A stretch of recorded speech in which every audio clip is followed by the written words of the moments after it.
Three good ones, right? Like lots of teams have like three guys that you can say like in 11 personnel, they're all like fine starters.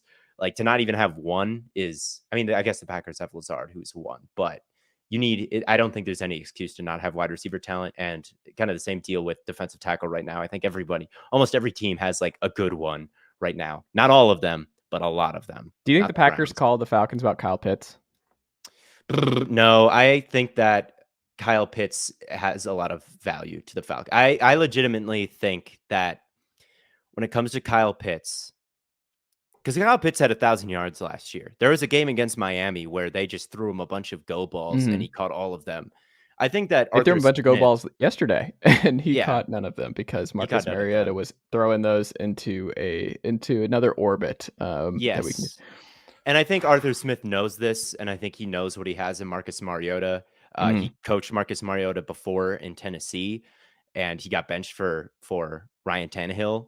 And in that season, Marcus Mariota was near the top of the league in efficiency off play action because they had A.J. Brown.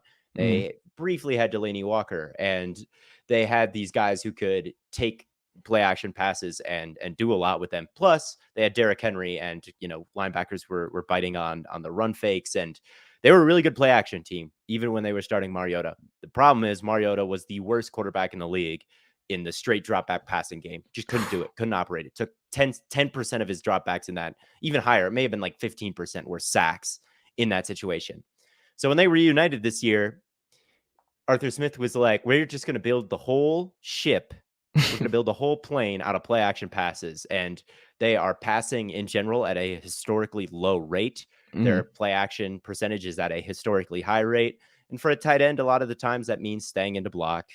That means, and he's good at it. That was the problem. Is Kyle Pitts letting them know that he's actually a good blocker was a problem. He should have been airmailing those and just being like just whiffing, and they can put him at X, and then it'll all be okay. 100%. Because they have, Pruitt plays a lot for them, but him actually being a good run blocker is just a problem. And pass blocker really is just like, oh, Kyle, you shouldn't have done that. You're doing too good at things that we don't want you to be good at.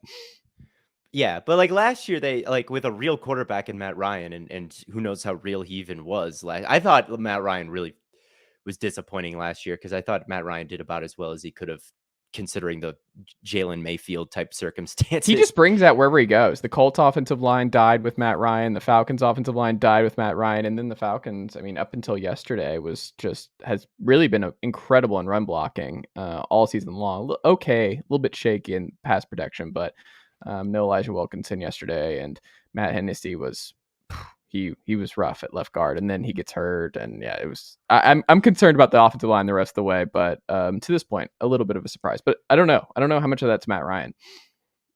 Yeah. But anyway, I don't think the Packers will trade for Pitts, and I think the Falcons know what they have in him. I think it seems. What do you think his trade value is? Like, what do you think when teams if anyone called about Pitts, what do you think the Falcons could realistically have gotten, or it could get this winter from Pitts from a Pitts trade? Man, I think I would rather have him than Brian Burns, and Brian Burns just got 2 first-round picks offered for him, and which is stupid, and I can't believe that was offered or turned down. That's like both malpractice to do that. If you're it wasn't 2 first-round picks. It was the Rams offered 2 first-round picks. It was 2 first-round picks 17 years from now. 2 years from now. 2 and 3 years from now. Yeah, that matters. You know where the Rams are going to be 2 years from now?